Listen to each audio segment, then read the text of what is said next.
नमस्कार दोस्तों, leaf of life dream में आपका स्वागत है। कुछ व्यस्तताओं के कारण मेरे फ्रांस के मित्र डेमोल्की के 2 अप्रैल 1990 के पत्र का दूसरा भाग प्रस्तुत करने में थोड़ा विलंब हुआ है, जिसके लिए क्षमा। इस पत्र में उन्होंने फ्रांस के मौसम के बारे में और ख़ासकर मुझे फ्रांस आमंत्रित करने के बारे में, मुझे क्या करना चाहिए, किससे संपर्क करना चाहिए और उसमें वो क्या सहयोग करेंगे, इन चीज़ों के बारे में बताया है। तो बिना समय गंवाए मैं आपके सामने प्रस्तुत कर रहा हूँ मेरे मित्र डेमोल्की का तीसरा पत्र। 2 अप्रैल 1990।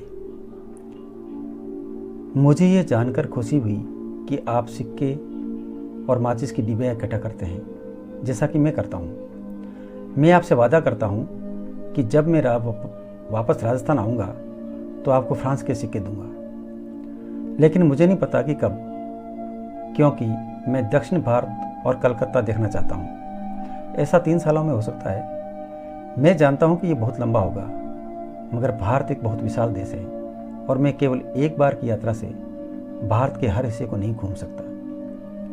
हो सकता है कि मैं अपना विचार बदल दूं और जल्दी ही वापस राजस्थान आ जाऊं, लेकिन आप जानते हैं कि जब भी हम वापस मिलेंगे तो हम दोनों बहुत खुश होंगे। आप मेरे दोस्त हैं, आप मेरे भाई की तरह हैं। मैं अपने पूरे जीवन में कभी भी आपको भूल नहीं सकता। गी। आपने मुझे बताया कि आपको संगीत सुनना पसंद है। क्या आपके पास टेप रिकॉर्डर है? यदि है तो मैं आपके लिए अंग्रेजी और फ्रेंच संगीत के टैप रिकॉर्ड कर एयरमेल से भेज सकता हूँ। मैं आपसे फ्रेंच सीखने का एक कोर्स भेजने का वादा करता हूँ, लेकिन वास्तव में ये उचित होगा कि मैं इसे इंग्लैंड से खरीदूँ, क्योंकि अगर मैं फ्रांस से खरीदता हूँ तो ये पहले फ्रांसीसी में लिखा जाएगा और बाद में अंग्रेजी में अनुदित होगा, और यदि मैं इसे इंग्लैंड से खरीदता हूँ तो ये पहले अंग्रेजी में लिखा होगा और फिर फ्रेंच में अनुदित होगा। इसलिए मुझे लगता है कि ये समझना आपके लिए बेहतर होगा। एक और समस्या है फ्रांसीसी भाषा का उच्चारण। मुझे लगता है एक पुस्तक के साथ ये मुश्किल होगा, लेकिन अगर आपके पास एक टैप रिकॉर्डर है तो शायद एक समाधान है।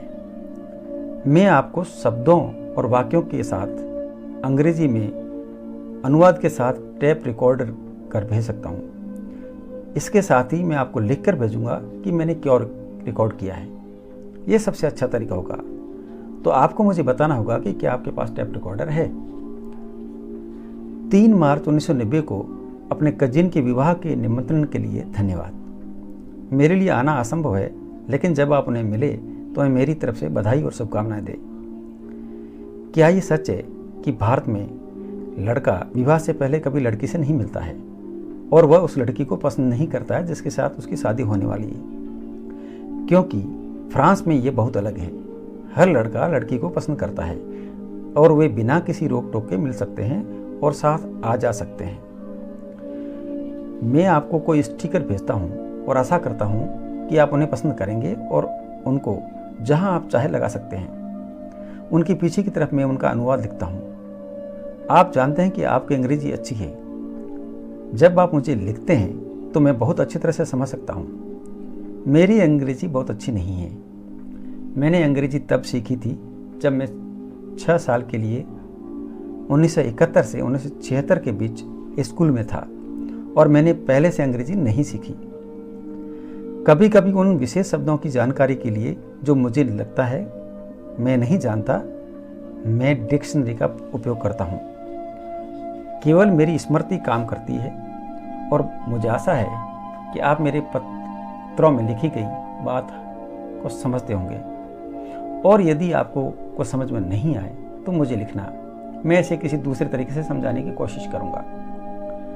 हम गलती कर सकते हैं क्योंकि आपकी भाषा हिंदी है, मेरी फ्रेंच है और अंग्रेजी के अलावा बातचीत का कोई जरिया नहीं है जो कि हमारी भाषा नहीं है। इसलिए जैसा कि आप भारत में कहते हैं नो प्रॉब्लम, इट्स ओके। आपने भारत के मौसम के बारे में बताया।